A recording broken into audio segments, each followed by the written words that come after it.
Bonjour messieurs, André Garcia et Jérôme Garcia. Bienvenue au Salon Mirempage, le Salon du livre d'histoire locale de Mirepoix. Nous vous recevons pour à la fois une monographie et une biographie, mais qui dépasse quand même le simple titre, c'est-à-dire la personne de Jules Petitpied.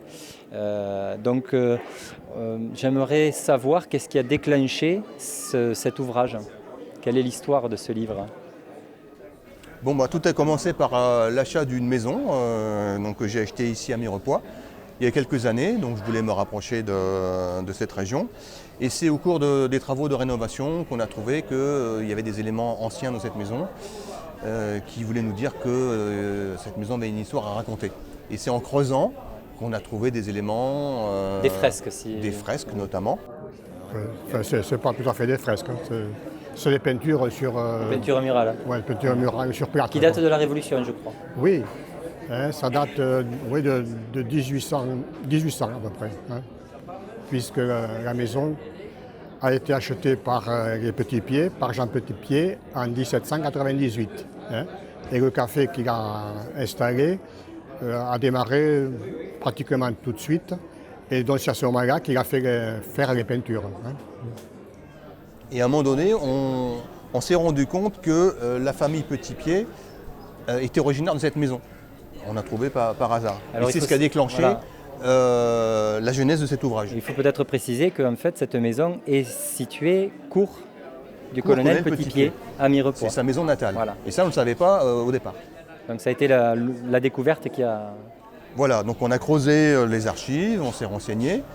Ça a été une histoire passionnante et en accumulant les éléments historiques, on s'est rendu compte qu'on avait assez d'éléments pour écrire un ouvrage. Il y avait une matière.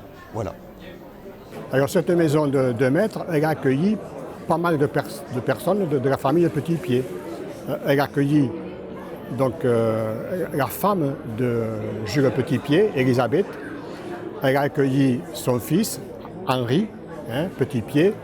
Par contre, Jules, lui, il est né dans la maison précédente. Précédente, les travaux, oui. Oui, puisqu'il meurt en 1874 et donc la maison date de 1890. Et il y a des éléments de la maison ancienne qui sont conservés. Ils sont conservés, oui. Notamment une porte... Notamment sur l'arrière avec la cour. Voilà.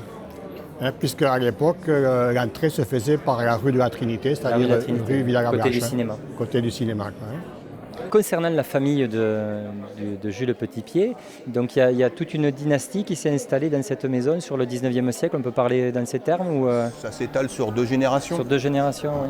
Donc il y a le colonel lui-même, son épouse qui lui a survécu 50 ans, donc qui a vécu de temps en temps à Mirepoix.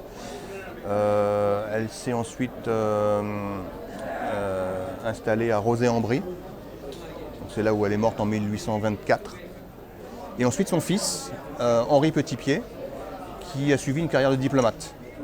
Bon, il y a une chose intéressante, c'est que le premier Petitpied qui arrive à Mirepoix, c'est Jean Petitpied, qui est le fils de François Petitpied.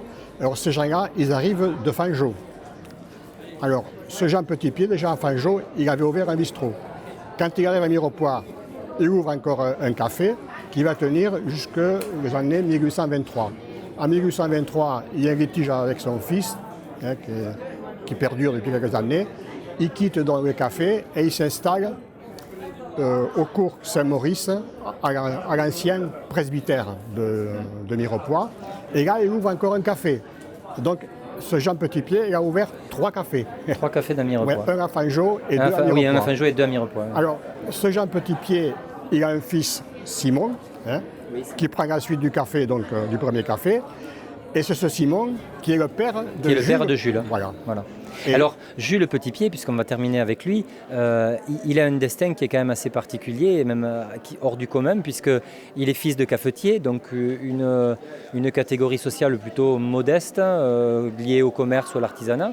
Mais il va réussir à intégrer l'école polytechnique, à faire carrière dans l'armée, et à un moment où les opinions politiques, puisqu'il était plutôt de tradition républicaine dans sa famille, va traverser donc une monarchie lors de ses études, une république la seconde, et puis ensuite l'Empire, et il termine même sous une autre république, la troisième. Oui, et alors ce qu'il faut souligner, qu'il était ami de Louis-Baptiste Ponstant. Le député oui. de la fin du 19e. Ils étaient à peu près du même âge. Oui.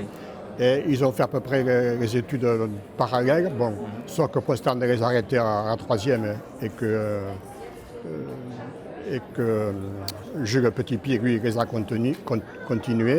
Il a fait donc 2 années de préparation pour entrer à Polytechnique. Bon.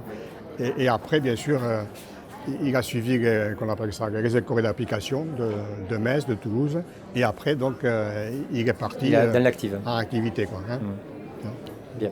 Merci beaucoup pour ces éclaircissements et j'espère que ça redonnera envie à vos lecteurs de se plonger dans cet intéressant Tout est livre. relaté dans l'ouvrage. Et voilà, merci et bonne lecture à tous.